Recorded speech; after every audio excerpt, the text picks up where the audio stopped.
చాలా ఆనందం, ఆశ్చర్యం వేస్తుంది. దీని వెనకాల కూడా దిశ చాలా శ్రమ ఉంది. ఒక్క విషయం మనం గుర్తుపెట్టుకోవాల్సిన అవసరం ఉంది. మిత్రులు పవన్ కళ్యాణ్ గారు ఇప్పుడే మాట్లాడారు.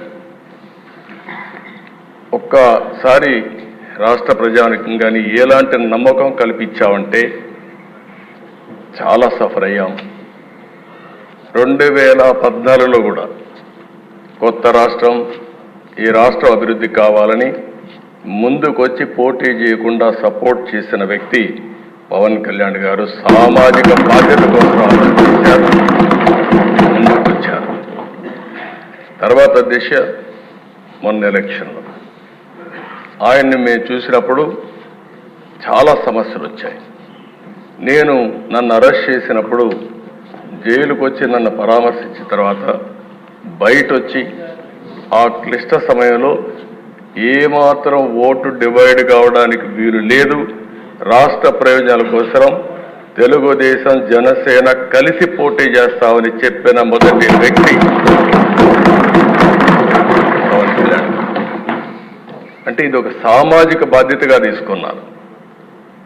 రాజకీయంలో అరుదైన సంఘటన ఇది. ఇద్దరం కలిసిన తర్వాత బీజేపీ వారు కూడా ముందుకొచ్చారు, కేంద్ర నాయకత్వం. ముగ్గురం కలిసిన తర్వాత దిశ ఇది ఒక సునామీ. ఎవ్వరూ ఊహించిన సునామీ రాష్ట్రంలో వచ్చిందంటే ఎన్నికల్లో కూడా మనం తీసుకున్న నిర్ణయాలు కారణం.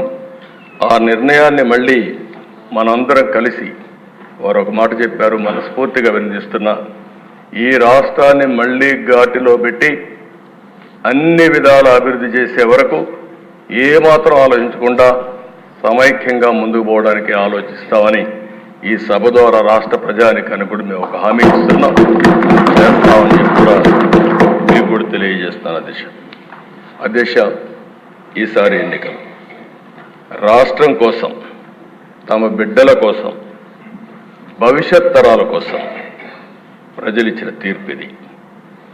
ఉపాధి కోసం వేరే రాష్ట్రాలకు వెళ్ళినటువంటి పేదవాళ్ళు వాళ్ళే టిఫిన్ క్యారియర్ తీసుకొని వచ్చి ఓటేసి మళ్ళీ తిరిగి చెన్నైకో, హైదరాబాద్కో, బెంగళూరుకి వెళ్ళారు. ఎక్కడో అమెరికాలో, ఆస్ట్రేలియాలో, ఆఫ్రికాలో